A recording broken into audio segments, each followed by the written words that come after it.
పాఠ్యపుస్తక పరిధికి లోబడి మాట్లాడదాం.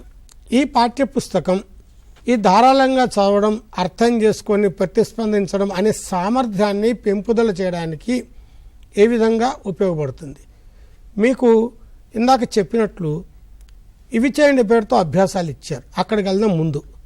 అందులో మీకు పద్య భాగాలు అయితే చుక్క గుర్తున్న పద్యాలు చదవమని, వాటిని చదివి భావన రాయమని, ప్రతిపదార్థాలు రాయమని ఉంటుంది. అలాగే గద్యాల దగ్గరకు వచ్చేప్పటికి పరిచిత గద్యం కావచ్చు, అపరిచిత గద్యం కావచ్చు, అక్కడ ఇవ్వటం జరిగింది. ఎందుకంటే పిల్లలు పరిచితాంశాన్ని అపరిచితాంశాన్ని కూడా చదివి అర్థం చేసుకునే శక్తి రావాలి. అందుకని దాని అభ్యాసం కల్పించడానికి ఇక్కడ అవి ఇవ్వటం జరిగింది. అది చదివి అర్థం చేసుకొని దాంట్లో ఏం చెప్తున్నాడో ఆ కీలకమైన అంశాలు, కీ పాయింట్స్ అంటాం ఇంగ్లీష్లో మనం, వాటిని అవగాహన చేసుకొని కింద ప్రశ్నలు అర్థం చేసుకొని జవాబు రాయటం అనేది అభ్యసించాలి. అందుకు ఈ పుస్తకం ఉపయోగపడుతుంది. దాన్ని వినియోగించుకోవాలి.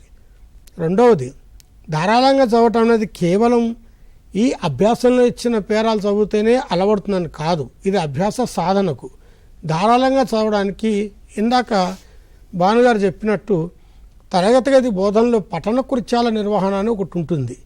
ఉపాధ్యాయుడు మిమ్మల్ని చదవమంటాడు. అబ్బాయి ఎందుకు చదవమంటున్నాడు? సారే చదివి చెప్పచ్చు కదా, నాకు రాదు అనుకోవడానికి లేదు. నించొని ఆ 4 లైన్లో 5 లైన్లో ఒక పేరైనా చదవాలి. అది సాధన. నిజానికి పఠన కృత్యం అదే. మీరు ఆ పఠన కృత్యంలో పాల్గొనాలి. మీరు వ్యక్తిగతంగా చదవచ్చు, లేదా కొంచెం సందేహం ఉంటే మిత్రుడితో కలిసి అది పీర్ రీడింగ్ చేసుకోవచ్చు, లేదా ఉపాధ్యాయుడి సహకారంతో చదవడం నేర్చుకోవచ్చు. మొత్తానికి ఈ పఠన కృత్యంలో మీరు పాల్గొనడం వల్ల ధారాళంగా చదవడం అనేది అలవడుతుంది.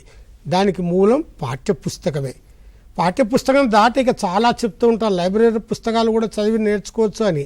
కానీ మన చేతిలో మనకున్న కరదీపిక ఈ పాఠ్యపుస్తకం.